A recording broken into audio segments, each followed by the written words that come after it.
Hola, una vez más. En esta semana vamos a ver mecanismos de respiración en los seres vivos.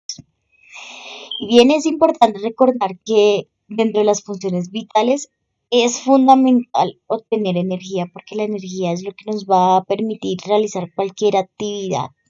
Entonces, las especies siempre van a invertir en cierta cantidad de estrategias para poder obtener esta energía y poder realizar cada una de las funciones que necesitan.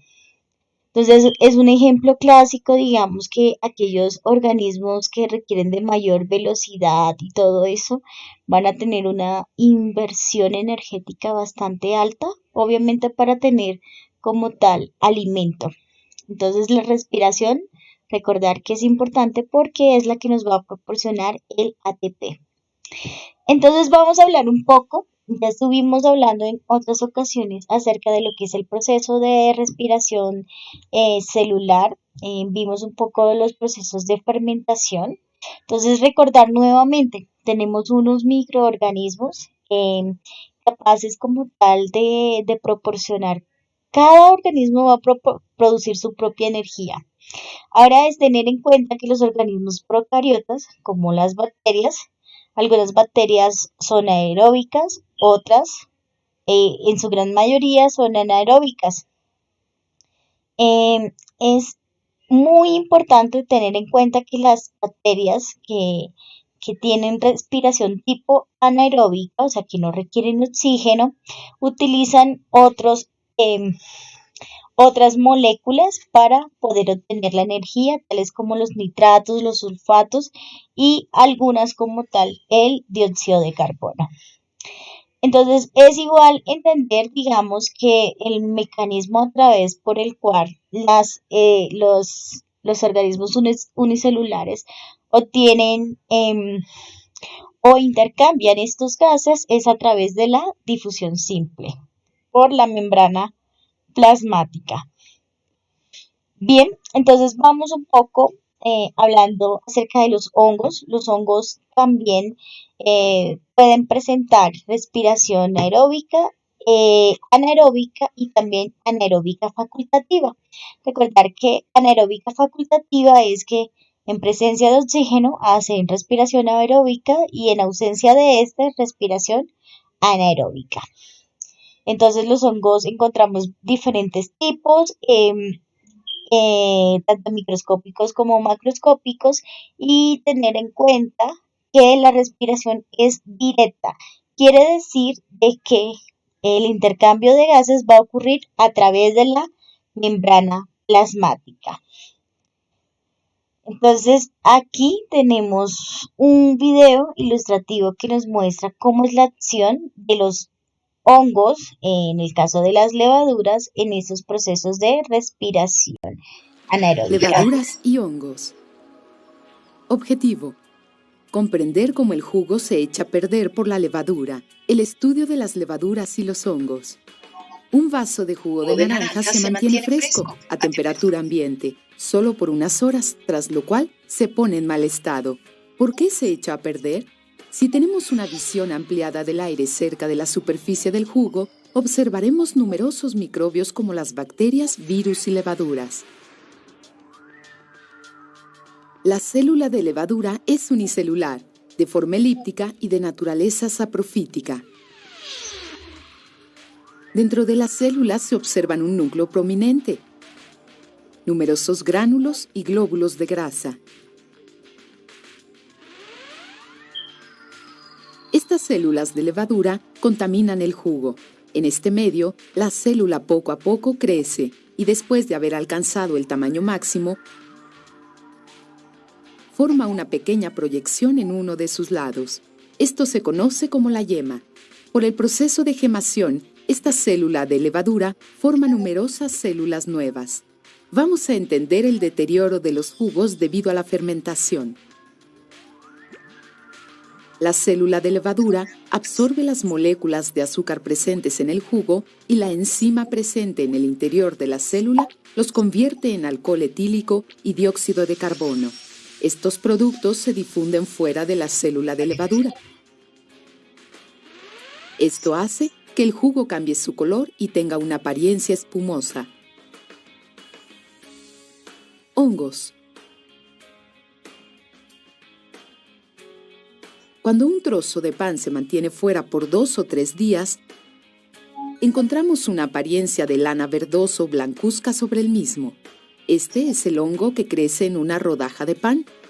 Si observamos más de cerca, podremos ver que este tipo de hongo tiene un micelio tipo hebra, que crece en la superficie del pan. Y también vemos algunas esporas de soporte de excrescencias vertical. Este tipo de hongo es conocido como mucor. Penicillium es otro tipo de hongo, donde se ramifican los micelios tipo hebra y tienen tabiques. Las hifas verticales tienen densas estructuras de soporte de esporas tipo pincel. Estos hongos crecen en materias húmedas en descomposición. Si miramos a nuestro alrededor, en una clase similar de hábitat, también encontramos los agáricos o setas. Estos son otros tipos de hongos y el cuerpo se divide en un sombrero y el pie. Un resumen muestra que existen 3 tipos más comunes de hongos. Están los mucor, que poseen hifas no divididas y esporas de soporte de hifas verticales. El penicillium, que tiene hifas tipo hebras y tabiques y también poseen estructuras de soporte de esporas tipo pincel. El tercer tipo son los agáricos o setas comúnmente visto con un sombrero y el pie.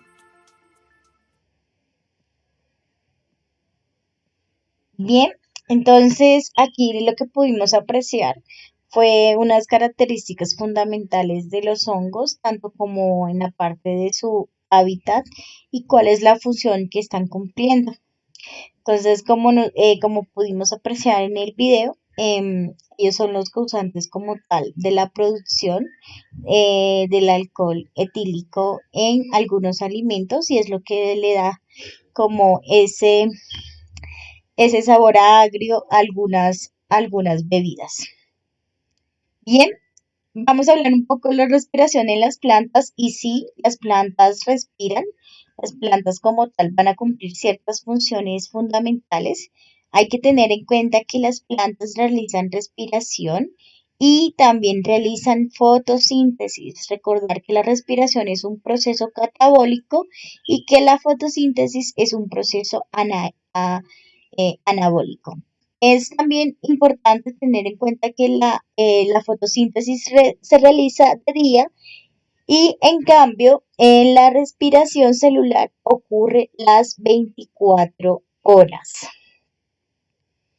Bien, entonces las plantas utilizan diferentes mecanismos para poder hacer el intercambio gaseoso y existen tres tipos de tejidos especializados, como son los estomas, las lenticelas y los neumatóforos. Entonces aquí vemos como tal lo que son las lenticelas y vamos también a ver un pequeño video de cómo es la acción en este caso, perdón, de de los estomas, perdón.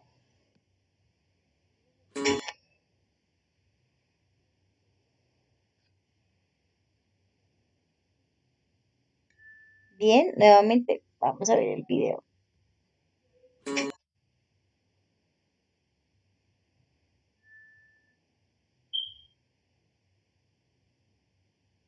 Bien, es muy característico que los estomas estén en la parte verde de las plantas, en la parte más tierna, como en la parte de las hojas o los tallos que son verdes. Entonces aquí lo que nos están mostrando es un tejido vegetal a cierto aumento y aquí podemos apreciar en esta parte, podemos apreciar los estomas. Entonces aquí está un estoma, acá está otro estoma, aquí está otro. Entonces ahorita ampliaron la parte de la resolución. Cambiamos como tal. Y así como tal podemos apreciar a los estomas. Entonces aquí aumentamos el tamaño y aquí como tal se pueden apreciar un poco mejor estas aberturas que se abren y se cierran para que puedan absorber el oxígeno del aire y puedan expulsar el dióxido de carbono. Entonces, las lenticelas son ya unas estructuras más espacializadas y generalmente las vamos a encontrar en los tallos, ya en estructuras un poco más leñosas, en las raíces y en algunos frutos. Entonces, miren aquí, el aguacate tiene esta particularidad y estos son lenticelas que permiten como tal realizar el intercambio gaseoso. Entonces aquí hay una imagen de microscópica acerca de cómo son estos tejidos que permiten como tal de que las células continúen realizando este intercambio. Eh, Bien, vamos a hablar de un grupo muy particular que son los neumatóforos. Los neumatóforos tienen la capacidad de obtener oxígeno en condiciones ambientales un poquito extremas, como es el caso de los manglares, que su hábitat como tal son en zonas estuarinas. Es donde generalmente desembocan los ríos y se une con el agua del mar y posee, digamos, una alcalinidad bastante alta y ellos tienen esa capacidad de absorber el oxígeno, teniendo en cuenta que normalmente los manglares son considerados em, de zonas pantanosas. Bien, entonces vamos a hablar acerca de un poco acerca de lo que es nuestro sistema respiratorio ya ubicado prácticamente en animales y vamos directamente aquellos organismos como son las esponjas, los nidarios que tienen una respiración directa. La respiración directa es que no se necesita de ningún órgano especializado para realizar el intercambio gaseoso. Entonces, directamente, cada célula se encarga de hacer el intercambio gaseoso con el ambiente. Hay unas estructuras entre más, eh, más evolucionado sea el animal, las estructuras van a ser un poco más específicas. Tal es el caso de los insectos. Aquí vemos una, un tejido de respiración traqueal. Y aquí vemos como tal los espiráculos, que es por donde ingresa el oxígeno y sale el dióxido de carbono. Hay que tener en cuenta que el oxígeno ingresa a través del espiráculo y va atravesando este tubo traqueal y este tubo traqueal como tal se va a dividir a traqueolo. Y este traqueolo es el que va a llevar el oxígeno a cada una de las células en este caso, de los insectos. Pero debemos tener en cuenta que los arácnidos también poseen este tipo de respiración, aunque ellos tienen ya estructuras un poquitico más especializadas. Y bien, tenemos la respiración cutánea. Y la respiración cutánea como tal, aquí vemos que son organismos que tienen una piel bastante delgada, tal es el caso de las lombrices, y aquí como tal vemos que por su sistema circulatorio circula la sangre con dióxido de carbono, esta atraviesa esta parte, esta zona epidérmica, y aquí también como tal vemos cómo se puede introducir el oxígeno. También tenemos la respiración branquial. Aquí tenemos la respiración branquial externa. Los peces como tal son el mejor ejemplo para hablar de respiración branquial. Ellos tienen las branquias de manera interna. Pero este tipo de anfibios como tal son característicos por su hábitat acuático y ellos tienen la capacidad como tal de realizar el intercambio gaseoso a través de lo que es el uso de las branquias. Y Por último, chicos, tenemos la respiración pulmonar que para la próxima sesión vamos a hablar más de ella. Entonces, chicos, hay una invitación para ustedes, es realizar tu propio mapa mental en un formato digital. Entonces, toma los recursos que aprendiste el día de hoy y realiza un mapa mental de ello. Entonces, espero como tal sus evidencias. No olviden subirla a la plataforma de Edmodo y estamos en contacto.